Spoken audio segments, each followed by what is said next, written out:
गिरीश भाऊ, अखेर बिबट्या रेस्क्यू झालाय, सुटकेचा निश्वास नाशिककरांनी सोडलाय. हेमध्ये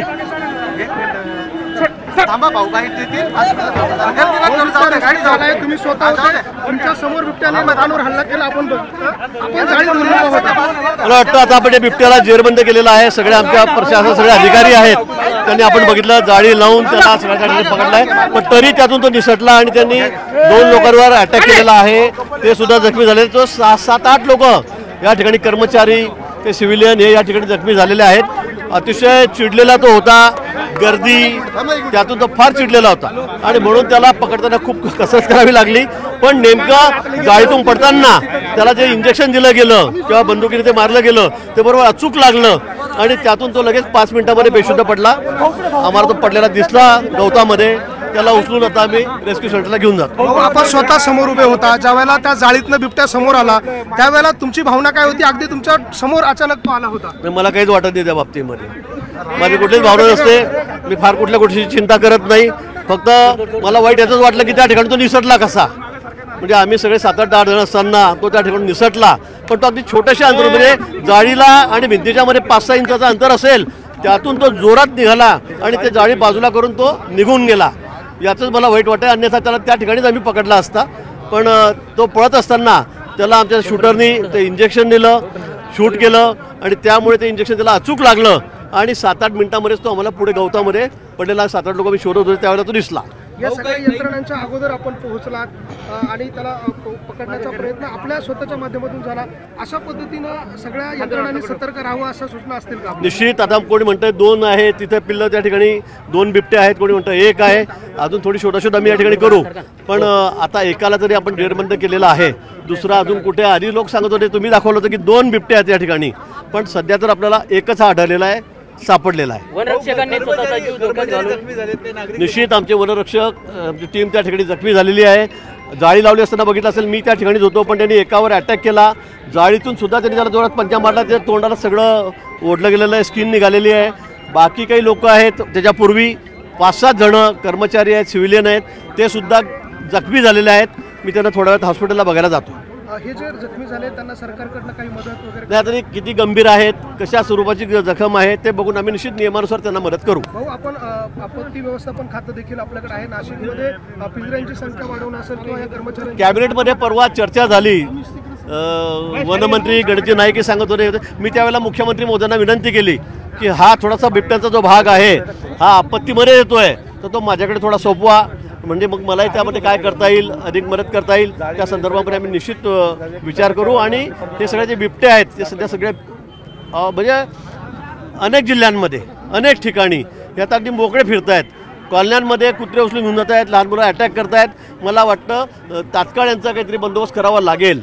कॅबिनेटमध्ये या संदर्भामध्ये अतिशय सविस्तर चर्चा झाली, पण येणाऱ्या पुढच्या काळामध्ये खरं म्हणजे याची संख्या कशी थांबेल, कारण एक मादी एका वर्षामध्ये 2 वेळा ती जन्म देते आणि एका वेळेला 4-4 पिल्लांना जन्म देते. म्हणजे एका वर्षामध्ये जर 8-8 पिल्लं वाढलीत तर यांची संख्या कशी होईल त्याचा विचार आपण करू शकतो. पण ते कसं थांबवता येईल, ज्यांना पकडून जेरबंद करून सुरक्षित स्थळी कसं पाठवता येईल, अशा पद्धतीने आम्ही त्या ठिकाणी विचार केलेला आहे आणि नजीकच्या काळामध्ये या संदर्भात निश्चित याच्यावर कारवाई होईल.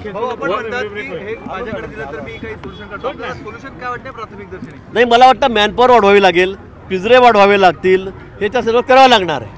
आणि अनेक ठिकाणी तर जंगलतोड उचललेली आहे, त्यांना जंगलामध्ये आता काही खायला मिळत नाही आणि म्हणून मग ते कुत्र्यांच्या शोधामध्ये येतात. काही ठिकाणी काही बिबटे मॅन इटर झालेले आहेत, ते लहान मुलांना उचलून घेत आहेत, जनावरांना धरत आहेत रस्त्यावर येऊन. म्हणून मला वाटतं ही बाब अतिशय गंभीर आहे. दहशत यामुळे सगळे या भागामध्ये खूप मोठ्या प्रमाणात वाढलेली आहे आणि म्हणून याचा बंदोबस्त लवकर करावा लागेल आणि आम्ही तो निश्चित करण्याचा प्रयत्न करू. काय त्रुटी जाणवल्या रेस्क्यू करत असताना? नागरिकांच्या काही चुका नाही, नागरिकांनी खरं म्हणजे अशा वेळेला थोडा संयम ठेवला पाहिजे.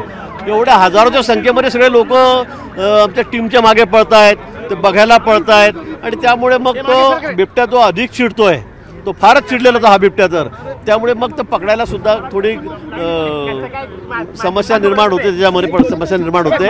सहजपणे ते पकडता येत नाही, ही वस्तुस्थिती त्या ठिकाणी आहे. आणि म्हणून मी नागरिकांना आवाहन करेल की अशा परिस्थितीमध्ये फार आवाज न करता, फार गोंधळ न करता आपण जे आमचे अधिकारी आहेत, कर्मचारी आहेत, त्यांना काम करू द्यावं. नसबंदीचा प्रस्ताव शासनाने केंद्र सरकारला पाठवला. त्याच्यावर तोही एक उपाय आहे. परवानगी आम्ही घेणार आहोत, कारण इतक्या स्पीडने आणि इतक्या वेगाने जर यांचं प्रजनन वाढत गेलं, यांचे सगळे बिबटे वाढत गेले, एका वर्षात एक मादी जर त्या ठिकाणी 8-8 पिलांना जन्म देईल तर मला वाटतं ही संख्या खूप वाढणार आहे पुढच्या काळामध्ये. आणि म्हणून मला वाटतं त्याच्यावर काहीतरी उपाय आपल्याला निश्चित करावा लागेल. आणि सुरक्षित तळी, राखीव फॉरेस्ट आहे किंवा गुजरातमध्ये अंबानीजींचं ते एक वनतारा आहे, अशा सुरक्षित ठिकाणी त्यांना आपल्याला पाठवलं तर ते अधिक सोयीचं होईल. त्या संदर्भामध्ये आम्ही परवाच कॅबिनेटमध्ये खूप सविस्तर चर्चा केली आणि लवकरच निर्णय या बाबतीमध्ये होईल. सर्वप्रथम अभिनंदन. तुम्ही कर्तव्यदक्ष मंत्री म्हणून इथपर्यंत पोहोचलात आणि तुमचे सर्व कर्मचारी देखील पोहोचले. तुम्ही स्वतः धाडस दाखवून त्या भिंतीवर उभे राहिलात आणि कर्मचाऱ्यांना तुम्ही मार्ग दाखवतात पुढे गेला म्हणून. काय सांगाल याच्याबद्दल? मी काय सांगायचं रे, माझं कामच आहे. मी सांगलीला एक क्रोकोडाईल पार्क होता, त्यातून मी 2 किलोमीटर पोहत गेलो होतो. पाण्यातून पूर आला होता त्यावेळेला, आपण बघितलं असेल. लँड स्लायडिंग झालं त्यावेळेला 8-9 किलोमीटर मी रात्री 1-2 वाजता मी वरती चढून गेलो, कोणीच नव्हतं सोबत. मी एकटा, मला या विषयाचं काही फारसं वाटत नाही. मी कुठेही काही असलं तर धाडस करण्याचा माझा स्वभाव आहे.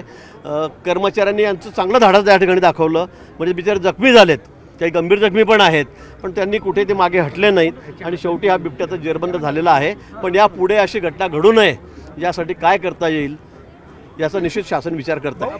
मध्यंतरी वनमंत्री असं यांनी असं म्हटलं होतं, वेळच मिळाला नाही. आता मी इथे बिबट्याला पकडताना वनमंत्र्यांना फोन करावा आणि मी काय करू असं विचारता येत नाही आणि विचारण्याची आवश्यकता पण नाही. वनमंत्री सुद्धा या बाबतीमध्ये अतिशय गंभीर आहेत. पूर्ण शासन, मुख्यमंत्री महोदय आहेत, उपमुख्यमंत्री महोदय, परवा अजितदादा असतील, शिंदेसाहेब असतील, यांनी सुद्धा खूप मोलाच्या सूचना या ठिकाणी केलेल्या आहेत. त्यांनी हा प्रश्न उपस्थित केलेला होता आणि मुख्यमंत्री महोदयांनी या संदर्भात सक्त आता सूचना दिलेल्या आहेत. अधिकाऱ्यांना सुद्धा तात्काळ कारवाई करावी असंही त्यांनी म्हटलं आहे. पण या पुढे जाऊन मी सांगेल की हा विषय आपत्तीचा आहे आणि आपत्ती व्यवस्थापन मंत्री मी आहे आणि म्हणून मी म्हटलं की हा विषय माझ्याकडे थोडा सोपवा, की तात्काळ मला काय करता येईल, प्रिकॉशन काय घेता येईल, ही सगळी वाढलेली संख्या यांना पकडण्यासाठी काय करता येईल, या संदर्भामध्ये मी गांभीर्याने लक्ष घालेल. भाऊ, मध्यंतरी वनमंत्र्यांनी असं म्हटलं होतं की बिबट्याची वाढलेली संख्या बघता वनतारा हा एक चांगला पर्याय आहे, त्यांनी ते पूर्ण बिबटे घेऊन जावे. काय निष्कर्षापर्यंत आलं शासन? नाही, मला वाटतं सुरक्षित स्थळी, रिझर्व्ह फॉरेस्टमध्ये किंवा वनतारामध्ये, पण ते एवढे सगळे बिबटे जमा करायचे, कारण याची संख्या आता हजारात सांगितलेली, आपणच सांगितली परवा, याची संख्या हजारामध्ये या ठिकाणी आहे. याच्यावर खरं म्हणजे मलाही वाटतं की याची संख्या कमी कशी होईल, ही वाढणार कशी नाही, या संदर्भामध्ये गांभीर्याने विचार करण्याची गरज आहे. अन्यथा जंगलामध्ये आता त्यांना शिकार मिळत नाही आणि म्हणून हे गावाकडे, वस्तीकडे सगळे वळालेले आहेत. हे कुठेही मग लहान मुलांना अधिक त्यांचा इजा पोचते. कुत्रे तर पाळीव कुत्रे असतील त्यांना अगदी ओढून त्या ठिकाणी घेऊन जातात, हे आपण बघितलेलं आहे. छोट्या मग जनावरं असतील, गाई बकऱ्या आहेत ग्रामीण भागामध्ये, यांच्या शिकारी त्या गावात घुसायला लागलेले आहेत. मला वाटतं कायमस्वरूपी याच्यावर निश्चित आपल्याला विचार करावा लागेल आणि इलाजही करावा लागेल.